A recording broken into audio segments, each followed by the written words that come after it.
All right. Measure 121, please.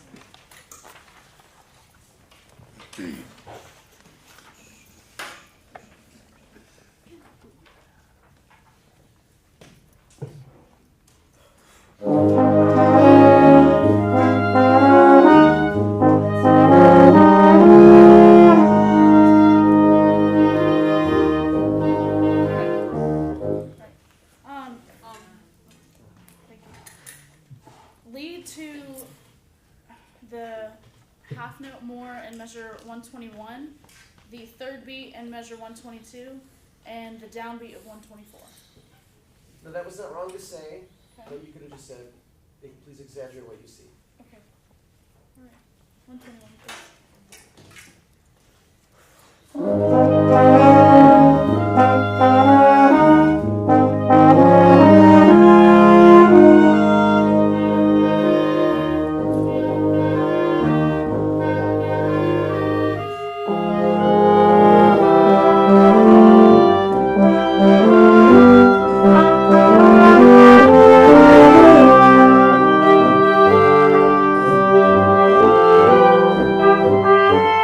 Thank you. Thanks. Measure 129, please.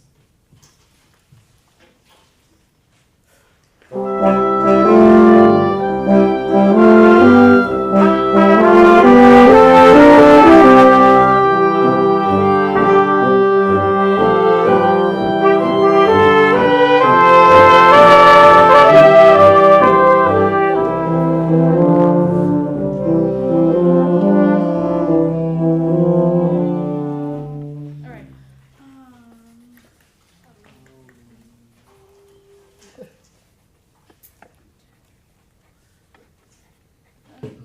129 again.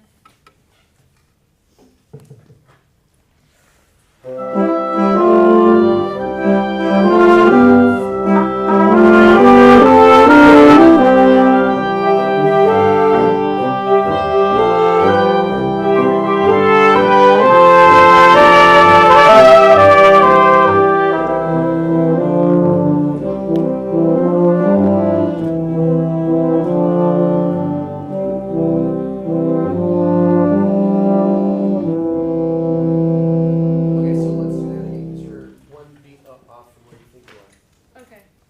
Remember, trust your ears more than you trust your eyes. Okay. Got it.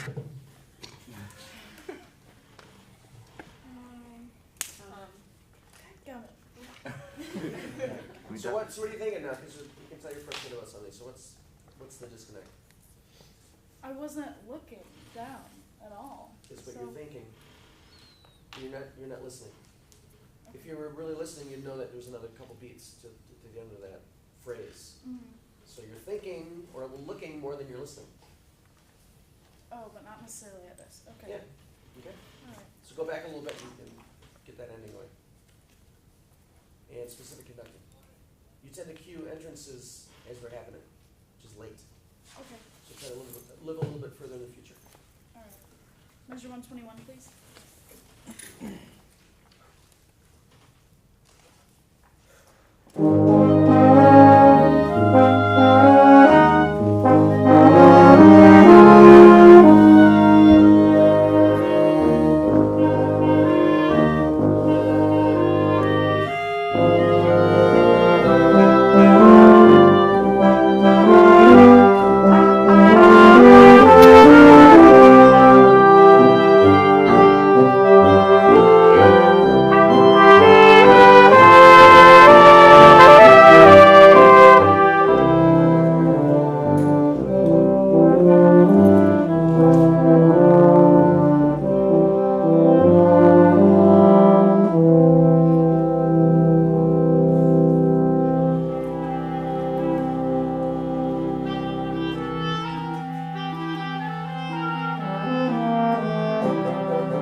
tempo that you conducted was slower than the tempo that they played, but they covered you and they played the right tempo, and then you followed them. And you'll see that on the recording. 30 seconds.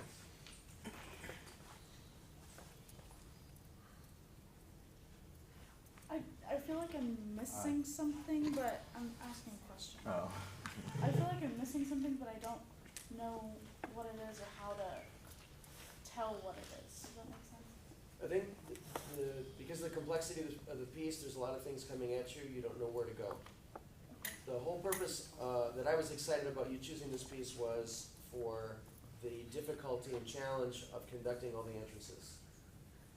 And that's something that you need to work on because you need to work to live in the future. So that's why this is a great piece for you. Okay. Okay? So that's what we'll work on next time. Okay? Alright. Comments, please. Yes, Daniel. At 121, specifically there, just know what I did with my score is I highlighted the theme, I think it's like theme B or something, throughout the entirety of the piece all the way to the fermata. And just so I had an idea of where those parts were, so I could, you know, really be sure to be there with that section when that theme came up. So if you don't have that highlighted, I would go in and highlight that just so you know where each thing is, and I think it would help you out a lot. Other than that, I really thought you did a great job showing how you wanted it to sound. Okay. You showed your phrasing really well through your conducting, which was excellent, so good job. Thank you. Chris? Yes, wonderful going off what you said about the phrasing, and that you're actually trusting us with the tempo, so thank you. Yes. Miranda?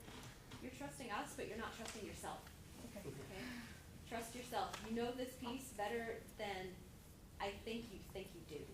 Because I know you're a preparer, I know you're a planner. So let your ears guide your hands. Okay.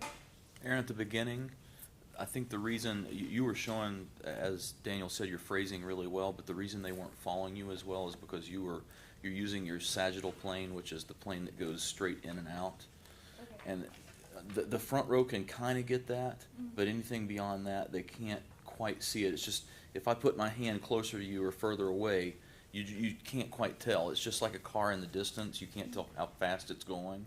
So try to use your horizontal and vertical plane more for that, and they're going to be able to exaggerate that better. All right. Okay. Thank you. Thank you.